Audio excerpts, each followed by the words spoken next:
여러분 안녕하십니까? 여수 MBC 뉴스투데이입니다.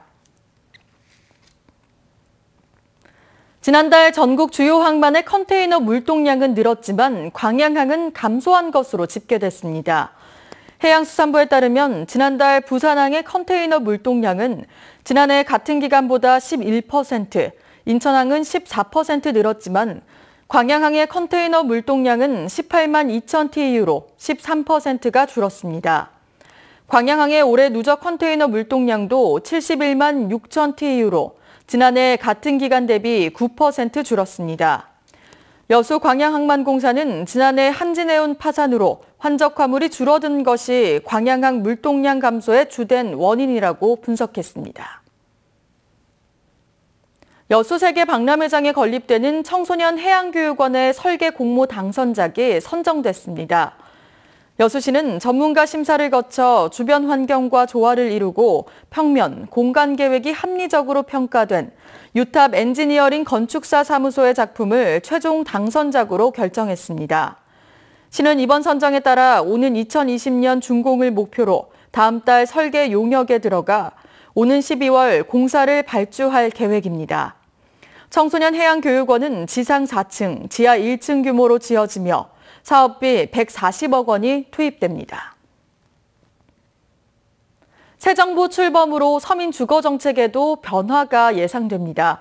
문재인 대통령은 후보 시절 공공임대주택 활성화를 통한 서민 주거 안정을 강조했는데요.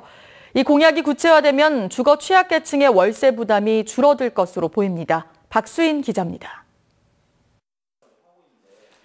광주 전남의 부동산 동향을 담은 한 생활정보지입니다.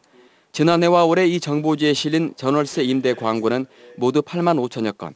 이 가운데 3분의 2가 월세 임대 광고입니다.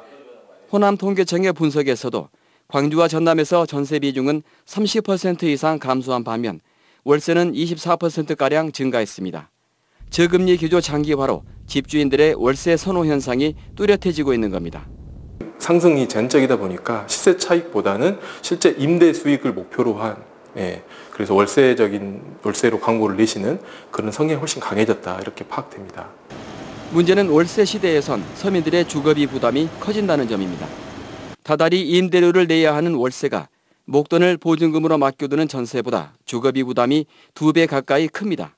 전세금을 은행에 맡기면 우리가 2%대 수익에 불과하기 때문에 월세를 하면 이런 어떤 금융 비용적인 측면에서 부담이 늘어난다고 할 수밖에 없습니다. 특히 전세 보증금 마련이 쉽지 않은 20, 30대 젊은 층이나 저소득층의 경우 떠밀리다시피 월세 시장으로 밀려나고 있습니다. 때문에 새 정부의 주거 복지 정책이 주목받고 있습니다. 문재인 대통령은 서민 주거 안정을 위해 월세가 저렴한 공적 임대주택을 매년 17만 가구씩 공급하겠다고 공약했습니다. 또 민주당이 강조하고 있는 전월세 상한제 등을 도입해 민간 임대 시장을 규제할 가능성이 높습니다. 다만 새 정부가 매년 수조 원의 재원을 어떻게 마련할진 과제로 남아 있습니다. MBC 뉴스 박수인입니다. 관급공사 과정에서 뇌물을 받은 혐의로 기소된 공무원들에게 법원이 징역형을 선고했습니다. 광주지법 형사 9단독은 관급공사와 관련한 자재와 업체 정보 등을 브로커에게 알려주고 특정 업체와 계약을 체결하는 대가로 금품을 챙긴 혐의로 기소된 여수시 공무원 58살 김모 씨와 59살 문모 씨에게 각각 징역 8개월과 집행유예 2년, 벌금 1,000만 원을, 브로커 72살 이모 씨에게는 징역 1년에 집행유예 2년, 벌금 2천만 원을 선고했습니다. 재판부는 판결문에서 공무원이 뇌물을 받아 사회적 신뢰가 훼손됐다면서도 이들이 먼저 뇌물을 요구하지 않았고 범죄 전력이 없는 점 등을 고려했다며 양형 이유를 밝혔습니다. 순천의 대표적인 근대문화유산인 조곡동 철도관사마을의 관광자원화 사업이 가시화되고 있습니다. 순천시는 조곡동 철도관사마을을 주민과 관광객이 공유하는 생활형 관광지로 조성하기로 하고 내년까지 국비와 시비 등 90억 원을 들여 옛 관사를 복원하고 마을 소통 공간 등을 만들기로 했습니다. 특히 670제곱미터 규모의 철도관사 2개를 연결해 전시와 체험을 할 수 있는 철도 공작소와 철도 예술실험센터, 철도 놀이터 등도 조성할 예정입니다. 공공부문 비정규직의 정규직화가 추진되면서 전남도와 교육청의 무기계약직이 급증하고 있습니다. 정원 외로 관리되고 정규직과 비정규직의 경계가 모호한 무기계약직 관리가 시급합니다. 신광하 기자가 보도합니다. 전남도와 22개 시군에 근무하고 있는 무기계약직은 5,020명입니다. 올해만 전남도 본청 34명, 22개 시군에서 271명이 증가했습니다. 지난 2014년 이후 공공부문에서 2년 이상 근무한 비정규직을 정규직화하면서 무기계약직은 꾸준히 증가하고 있습니다. 교육계도 사정은 마찬가지로 전남도 교육청 산하 무기계약 직원은 24개 직종에 5,900명에 달합니다. 교육공무직원으로 불리는 이들은 정년은 보장받지만 근로시간과 임금은 노조와의 협약을 통해 매년 결정하고 있습니다. 동일노동, 동일임금을 규정한 정규직화 원칙에 어긋나는 셈입니다. 무기계약직들을 교육을 시키면서 한 자리에 모아놓으면 자꾸 건의사항이 나온다. 또 자기들 불만사항만 많이 터져 나온다. 더 큰 문제는 교육공무직의 인건비 가운데 절반이 넘는 633억 원을 전남도 교육청이 다른 일반 재정에서 부담한다는 겁니다. 더구나 해마다 교육 수요는 증가하면서 무기계약직이 증가할 수밖에 없습니다. 올해 근무하신 분들은 그런 분들에도 문제가 되는 부분도 있습니다. 그래서 교류나 정보를 통해서 적재적소에 맞는 인력이 배치될 수 있도록 그렇게 노력하겠습니다.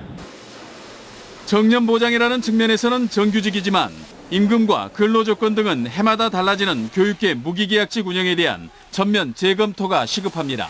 MBC 뉴스 신광하입니다.